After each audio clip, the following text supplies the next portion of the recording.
Hey everyone, welcome to another episode about the Lego Train Automated Container Terminal. I've been busy connecting all the wires of the crane, and as you can see the LEDs on the cabinets are now working. So when a motor is enabled, the corresponding LED will turn green and turn red again when the motor is stopped. Furthermore, there's the pressure OK system, which is not connected right now to the compressor, and that's why it gives a pressure not OK signal. I installed a cable duct right here. All the cables that came out of the top all the way to the bottom.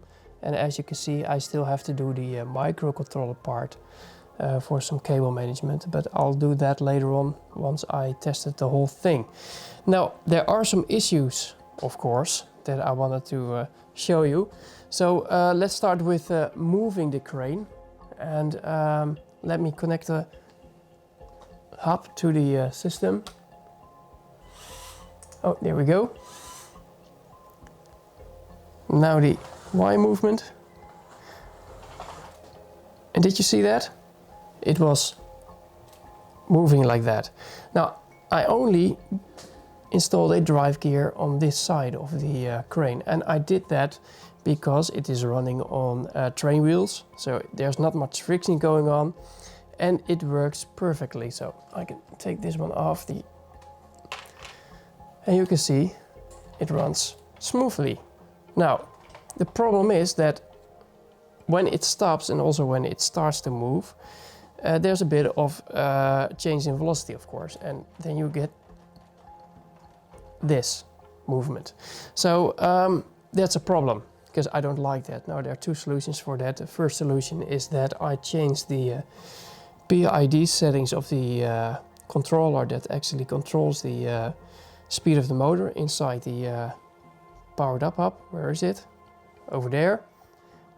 That's a possibility, but that means that the whole thing becomes also a bit slower. I don't like it very much. So I prefer the other solution, which I don't like either, and that is installing a drive gear also on this side of the crane. And that means that I need to install a motor, and that means that I have to connect a wire all the way through the cable duct that is in here somewhere, all the way to the other side, and then connect it to the connector of the motor on this side. It's the same principle that I did with the blue crane. So that's doable, but yeah, it takes a lot of work since I have to open up the whole crane again.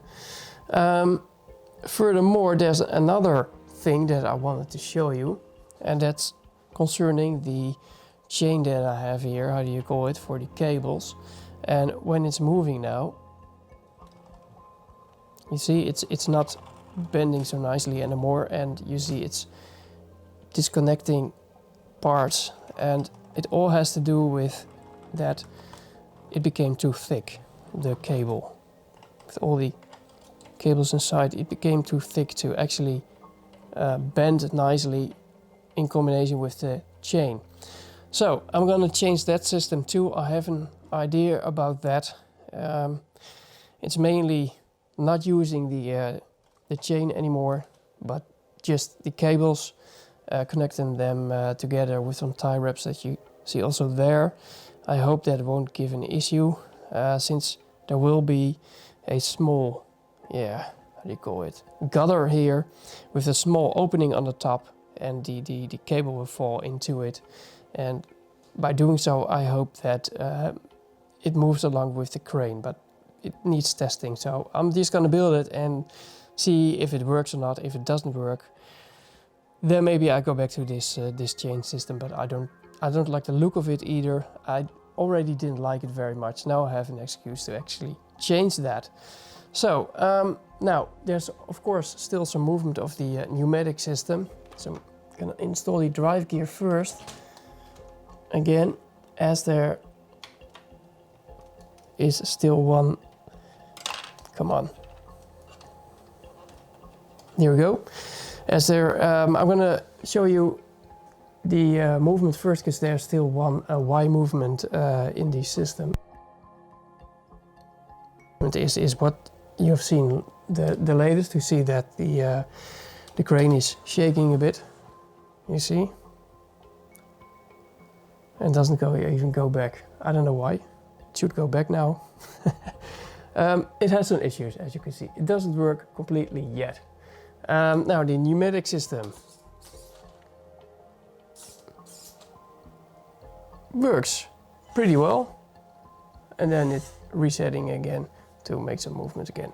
All right, so, oh, now it's turning back. Oh yeah, that was indeed how I programmed it. I totally forgot.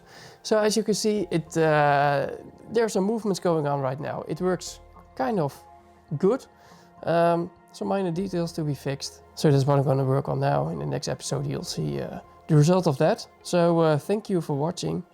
Like this video if you haven't done so, if you really liked it. And that's the compressor enabling itself as the pressure became too low. Fortunately, the compressor has a kill switch. Alright, once again, thank you for watching. Subscribe if you haven't done so, and hope to see you next time. Bye!